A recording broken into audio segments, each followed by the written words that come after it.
มาโรงเรียนวันแรกมาหนูมาเร็วสวัสดีค่ะมาเอาเถอะคุณครูปรับเปลี่ยนเวลาเข้าแถวโอ้8 โมงตรงค่ะแล้ว8 โมงนะลูกนะสบายดีพี่น้องสวัสดีค่ะพี่น้องจ๋ามาพบพ่อกับซ่องสาวตุ๊กแนลอีกคือเก่าเด้อมาพอกันอยู่ที่เก่าที่เดิมเด้อพี่น้องนั่นก็คือห้องเก็บของคือเก่าเนาะพี่น้องเนาะเพิ่งจะหย่อยคนน้อยนอนพี่น้องมื้อนี้ก็คือเก่าแล้วพี่น้อง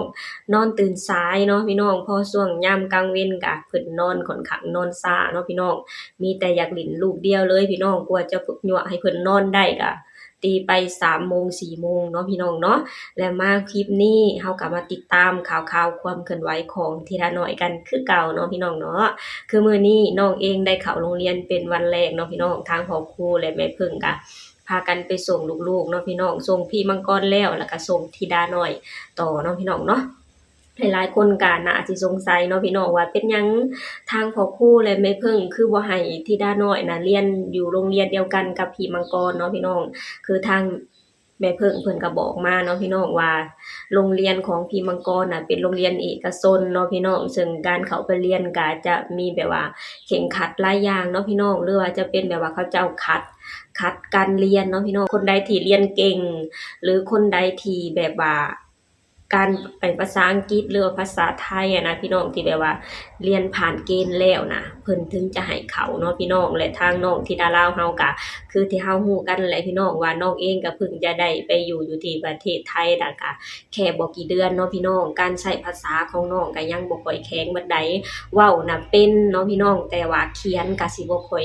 แบบว่าบ่ค่อยสะดวกหรือว่าบ่ค่อยคล่องแคล่วปานใดเนาะพี่น้องเพราะว่าภาษาไทยภาษาลาวน่ะถึงจะเว้าคล้ายๆคือกันแต่ว่าการเขียนน่ะค่อนข้างยากเนาะพี่น้องเนาะเพราะว่าภาษาลาวกับภาษาไทยน่ะแบบว่าภาษาไทยน่ะจะยุ่งยากกว่าภาษาลาวเนาะพี่น้องขณะสตุ้งน่ะอายุส่ำนี้น่ะคือสตุ้งเว้าภาษาไทยนี่เว้าได้เบิดทุกอย่างเด้พี่น้องแต่ว่าพอมาอ่านหรือมาเขียนนะพี่น้องบางคำสตุ้งก็เขียนบ่เป็นบางคำก็อ่านบ่ออกเนาะพี่น้องได้แค่เดาๆไปเนาะพี่น้องเพราะว่าภาษาไทยน่ะค่อนข้างแบบว่าซับซ้อนกว่าภาษาลาวเนาะพี่น้องเนาะน้องธิดาลาวก็จะเป็นประมาณนั้นแหละพี่น้องทางพ่อครูกับแม่พึ่งเพิ่นก็เลยเอาน้องน่ะไปเรียนอยู่ที่โรงเรียนบ่อนที่เพิ่นเคยเรียนก่อนเนาะพี่น้องถ้าให้น้องน่ะแบบว่าถ้าให้น้องน่ะเรียนไปดนๆแล้วพอน้องเริ่มแบบว่าเก่งภาษาไทยขึ้นหรือเก่งภาษาอังกฤษขึ้นน่ะเพิ่นก็น่าจะย้ายให้ทั้ง2คนน่ะไปเรียนอยู่ที่เดียวกันก็คือย้ายให้ธิดาลาวน่ะไปเรียนนำพี่มังกรเนาะพี่น้องเนาะแล้วการไปรับไปส่งก็จะสะดวกสบายหลายขึ้นเนาะพี่น้องเนาะก็จะเป็นประมาณนี้เนาะพี่น้องพี่น้องเดี๋ยวเราไปชมภาพบรรยากาศการไปโรงเรียนของธิดาน้อยกันก่อนเนาะพี่น้องเนาะซึ่งการไปโรงเรียนในมื้อนี้ก็คือทางครูก็พากันมาต้อนรับธิดาน้อยของเราอย่างอบอุ่นคือเก่านั่นแหละเนาะพี่น้องเนาะทางครูทางเพื่อนเนาะพี่น้องพากันมารับธิดาน้อยเนาะพี่น้องและธิดาน้อยของเราก็สิเขินๆในอายแน่เนาะพี่น้องด้วยการที่ว่าบ่ได้มาโรงเรียนก็ค่อนข้างหลายมื้อเนาะพี่น้องเพิ่นก็สิแบบเขินๆแหน่เนาะพี่น้องเนาะพี่น้องเดี๋ยวเราไปชมคลิปนี้ไปนำกันเลยเนาะพี่น้องเนาะก่อนอื่นหมดส่วนตัวเองก็ต้องขออนุญาตนำเจ้าของคลิปนั่นก็คือพ่อครูศรีวิไลเนาะพี่น้องที่จะเอาคลิปของน้องธิดาลาวน่ะลงมาเผยแพร่ต่อเนาะพี่น้องเนาะพี่น้องเดี๋ยวเราไปชมคลิปนี้ไปนำกันเลยเด้อได้เวลาไปส่งนักเรียนไปโรงเรียนค่ะวันนี้ไปสวยเด้เลยเวลาหรอกเลยเวลาบอกคุณครูบอกว่ามาสายจังหน่อยก็ได้เพราะว่าสาเหตุที่สายจักหน่อยนี่คนหนึ่งทอง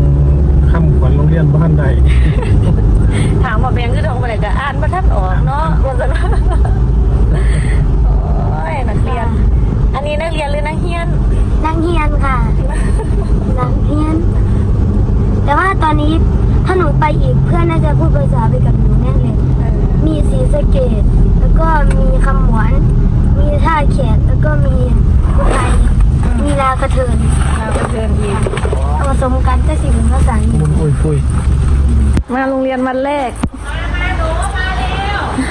สวัสดีค่ะเอาเถอะคุณครูปรับเปลี่ยนเวลาเข้าแถวโอ้8 โมงตรงค่ะ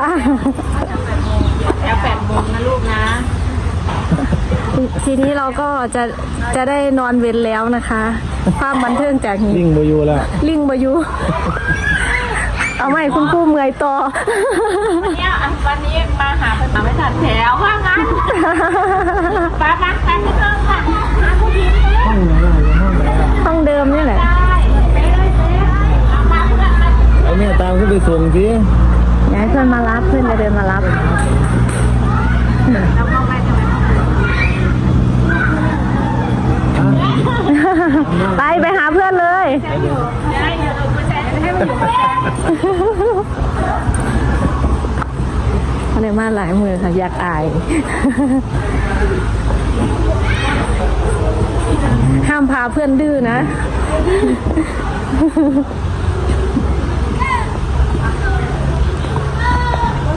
สวัสดีครับ ตามเนี่ยตาม คือได้กินแนวแซ่บใช่ปะ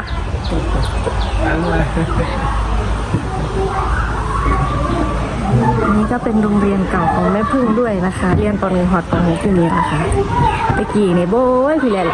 ยามเพิ่นลงพื้นน้ำมันค่ะ นางการมะพร้าวแลนตู้วดจนสุดพุ่น อ้าวนั่งโต๊ะไหนทีนี้มีโต๊ะหรือยังเอาเก้าอี้ไปนั่งข้างเพื่อนก่อน นี่ไงเก้าอี้ข้างหลังหนูอ่ะ เดี๋ยวคุณครูหาโต๊ะให้ลูก นั่งกับเพื่อนก่อนก็ได้นี่ พวกนี้ของทางเนี่ย ตรงไหนก็ได้นั่งเลย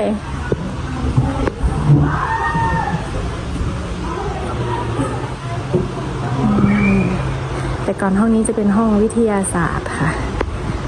ปลาฉลามตัวนี้ก็ยังอยู่ด้วยนี่ ตั้งแต่สมัยแม่เป็นเด็กน้อยเลยใช่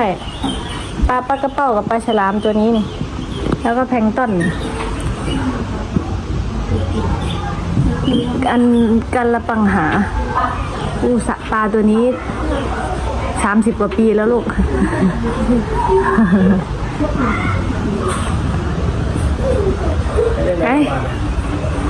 ไปนั่งลูกเรือนรอบอะไร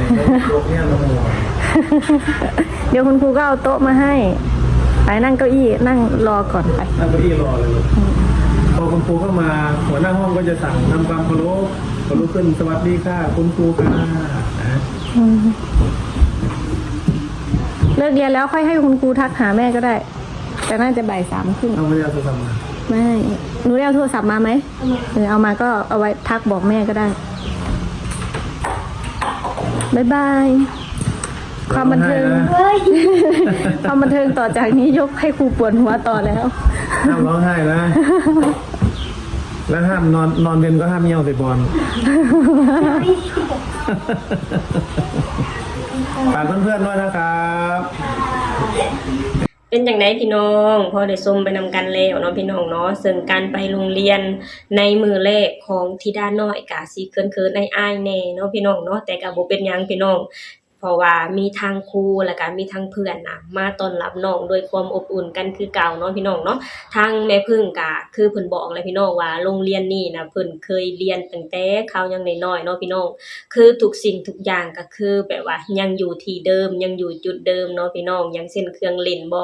หรือว่าอย่างเช่นแบบของเงินที่อยู่ในห้องเรียนน่ะพี่น้องเป็นป้าหรืออีหยังของเพิ่นนั่นแหละพี่น้องก็คือยังอยู่ในห้องนั่นคือเก่าเนาะพี่น้องคือ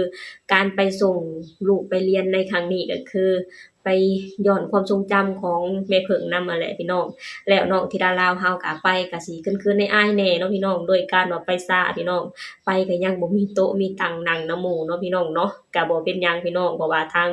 ครูเพิ่นก็จะหามาให้น้องอยู่แล้วเนาะพี่น้องเนาะเฮาก็มาคอยชมมาคอยติดตามการเรียนของน้องกันไปพี่น้องว่าธิดาน้อยของเฮาน่ะจะเรียนเก่งหรือว่าบ่เก่งเนาะพี่น้องแต่ว่าเท่าที่สะดุกเบิ่งนี่นะเด็กน้อยคนนี้เป็นเด็กน้อยที่ฉลาดเนาะพี่น้องอีกบ่ดนน่ะน้องจะแบบว่าเรียนรู้ค่อนข้างไวเนาะพี่น้องอีกอย่างก็การเรียน อยู่ที่ประเทศไทยนะคือเพิ่นใส่ใจกับนักเรียนเนาะพี่น้องไผที่บ่เป็น